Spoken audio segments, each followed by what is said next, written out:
మీరు special debate betting debate out పెడితే నేను అక్కడ మీకు చదివి వినిపిస్తాను సార్. మరొక అంశం, చంద్రబాబు నాయుడు తెలంగాణలో కూడా బెట్టింగ్లు ఎక్కువ ఉన్నాయి, ఖమ్మం జిల్లాలో ఇంకా ఎక్కువగా ఉన్నాయి. ఈ బార్డర్ రెండు విధాలు ఉంది. అవును, అక్కడ మిక్సింగ్ ఉంటుంది కదా, మిక్సింగ్ కూడా ఉంది కాబట్టి. కుప్పంలో చంద్రబాబు నాయుడు గారు ఓడిపోతున్నారట, పవన్ కళ్యాణ్ గారికి కూడా ఛాన్సెస్ తక్కువట సర్వేలు చెబుతున్నది. నమ్మొచ్చా సార్? నమ్మడం నమ్మకపోవడం మీ ఇష్టం సార్. ఇప్పుడే కదా మీరు బెట్టింగ్ల గురించి మాట్లాడారు. మీరు చెప్పేది ఆత్మసాక్షి వాళ్ళ సర్వే కాదు. సర్వే అంటే మళ్ళీ ఎన్నికల సంఘం కేసు వెళ్తుంది. పోస్ట్ పోల్ ఒపీనియన్స్ లేకపోతే అనాలిసిస్, దాంట్లో వాళ్ళు 126 వైసీపీకి వస్తాయి, 49 ఎన్డీఏకి వస్తాయని వాళ్ళు తేల్చారు. ఇందులో కుప్పంలో చంద్రబాబు నాయుడు, మంగళగిరిలో లోకేష్ గెలుస్తాడని వాళ్ళు చెప్పారు. అయితే మంగళగిరిలో ఇప్పటికి కూడా ఒకవేళ అక్కడ ఉన్న పద్మశాలి ఓటర్లు అందరూ ఒకవైపు వేస్తుంటే వేరుగా ఉంటుందని ఒక రాజకీయ వర్గాలు అది కూడా ఒకటి ఉంది. కానీ లోకేష్ పోల్ మేనేజ్మెంట్ బాగా చేశాడు. మేనేజ్మెంట్ అంటే మేనేజ్మెంటే, మీరు ఒక దీర్ఘం తగ్గించవచ్చు, మేనేజ్మెంట్. పోల్ మేనేజ్మెంట్ బాగా చేసిన చోట్ల పర్వాలేదని అది మంగళగిరి మీద స్పెషల్ ఫోకస్తో చేశారు కాబట్టి గట్టెక్కొచ్చని. కానీ ఆసక్తికరమైనది ఏంటంటే ఉండిలో రఘురామకృష్ణరాజు రావట్లేదని వీళ్ళు చెప్తారు. ఓకే, అది కూడా ఒకటి. అటు జరిగినా ఇటు జరిగినా మీకు కావాల్సినంత మేత ఉంటుంది. ఇవన్నీ మళ్ళీ ఆయన గుర్తు చేసి తిట్టి వాళ్ళది పోగులు పెట్టి ఆ ప్రక్రియ మీకు దానికి మీరు రిజర్వ్ చేసుకోవచ్చు. సో ఉండిని కూడా కలిపి. బట్ పవన్ కళ్యాణ్ విషయం అక్కడ పనిచేసి వచ్చిన ఒక మీడియా మిత్రుడు కూడా ఇంకా 2-3 నాతో మాట్లాడుతున్నారు. 20-25,000తో బయటపడతాడు అనేది, గెలుస్తాడు అనేది ఒక ఒపీనియన్. పవన్ కళ్యాణ్ కాదు 5,000 వస్తాడు గ్యారంటీ గెలుస్తాడని ఒకటి.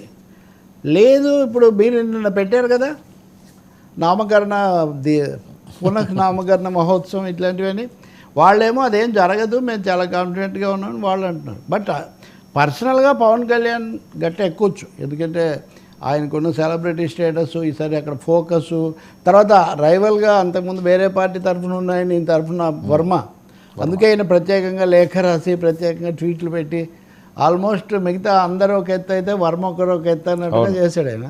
కాబట్టి అది ఆయనకు బాగా ప్లస్ అవ్వచ్చు. వర్మ ఏమాత్రం తేడా చేస్తున్నా, ఏ తిరుగుబాటు అభ్యర్థిగానో ఏదైనా చేస్తుంటే పవన్ కళ్యాణ్ చాలా ఇబ్బందులు పడేవాడు. అందుకనే దాన్ని చంద్రబాబు నాయుడు పవన్ కళ్యాణ్ ఎంత ప్రేమగా చూసుకున్నాడు, ఎంత ప్రత్యేకంగా పవన్ కళ్యాణ్ వర్మను అంత ప్రేమగా చూసుకున్నాడు.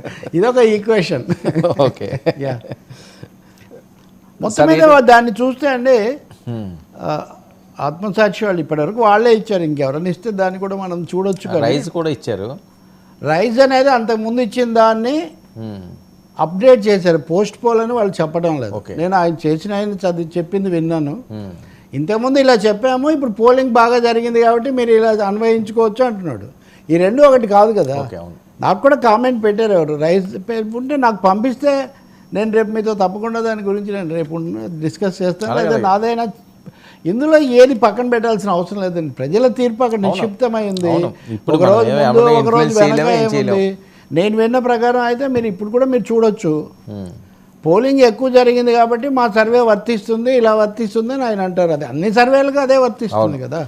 కాబట్టి ఎందుకో రాలేదు, వస్తాయేమో మరి తెలియదు, అదే పెద్ద సమస్య కాదు. కానీ అది కూడా రాకపోవడం కూడా ఏం సంకేతం అనేది కూడా మనం పరిశీలకులుగా మనం ఆలోచించాల్సి ఉంటుంది కదా. నిన్న మీకు మీరు ఇది వాడలేదు, 8th వండర్ గెలిస్తే అని నేను మీకు చెప్పా.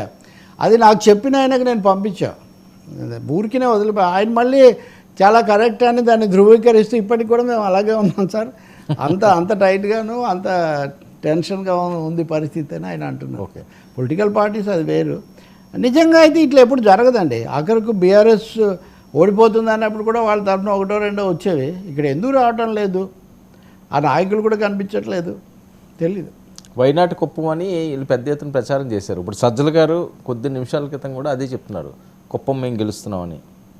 కానీ ఇప్పుడు రాజకీయ పార్టీలు అనేవి ముఖ్యంగా పాలక పార్టీలు, గత పాలక పార్టీ, ప్రస్తుత పాలక పార్టీ ఒకరినొకరు నిరుత్సాహపరచడానికి, డిమోరలైజ్ చేయడానికి, అది వీలైతే దెబ్బతీయడానికి చేయగలిగినంత చేస్తారు.